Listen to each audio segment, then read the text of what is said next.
कभी कभी हालात ऐसे मोड़ पर आकर खड़े हो जाते हैं जब जिद और आत्मसम्मान दिमाग को पीछे धकेल देते हैं। उस रात मैं अपना ही एनकाउंटर करने निकला था और मेरा एनकाउंटर करना था मेरे ही सीनियर एनएसजी कमांडो ने। बात असम की है।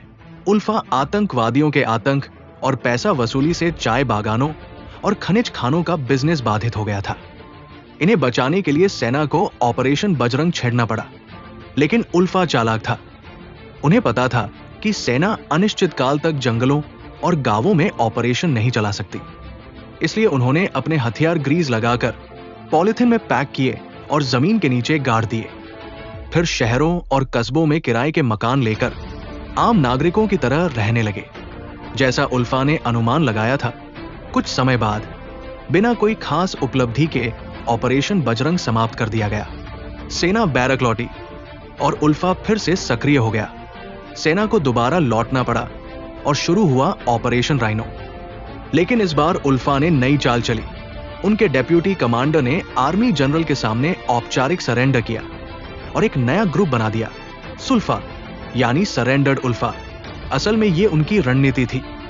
अंडरग्राउंड रहकर जो काम वे नहीं कर सकते थे, वो अब ओवरग्राउंड रहकर कर सकते थे। इसी दौरान मैंने एक कुख्यात मिलिटेंट पकड़ा जो महीनों की मेहनत का नतीजा था। मगर अचानक ऊपर से आदेश आया, वो मिलिटेंट नहीं है, उसे छोड़ दो।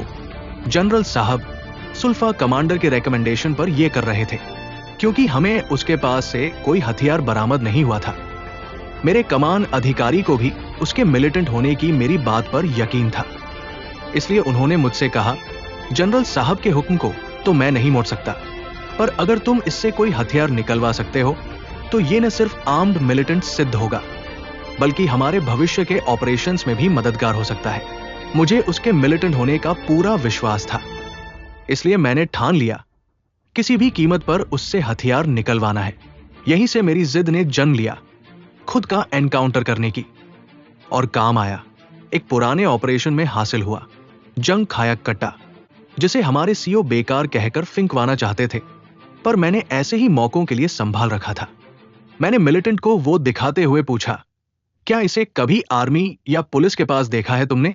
नहीं सर, उसने जवाब दिया। मैंने कहा, यह तुम्हारे जैसे गुंडों और उग्रवादियों के पास ही होता है। आज अगर तुम मुझे अपना हथियार नहीं दोगे तो मजबूरी में मुझे तुम्हें यह देना होगा। आज रात तुम्हारा एनकाउंटर होगा। तुम्हारे एनकाउंटर की स्क्रिप्ट तैयार है। आज रात तुम हमें हथियार दिखाने ले जाओगे, फिर उसी से मुझ पर गोली चलाओगे, और आत्मरक्षा में मुझे तुम पर गोली चलानी होगी।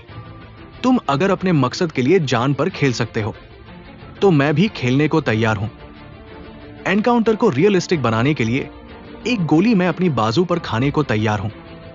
उसकी आंखों में पहली बार डर झलका। उसे लगा, जो खुद का एनकाउंटर कर सकता है वो मुझे कहां बख्शेगा। मुझे अपनी बाजू पर गोली खानी थी, पर खुद को गोली मारने में बर्न मार्क्स आ जाते, इसलिए मैंने अपने एनएसजी ट्रेन सीनियर से अनुरोध किया कि वो मुझे गोली मारे।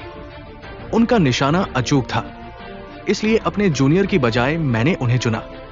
यही आर्मी की असली पहचान सामने आई, जिसे हम एस्प्री द कॉर या समूह भावना कहते हैं। मेरे जूनियर ने कहा, सर, आप अपनी जान क्यों दांव पर लगाते हो? अगर किसी का एनकाउंटर होना ही है तो वो मेरा होगा।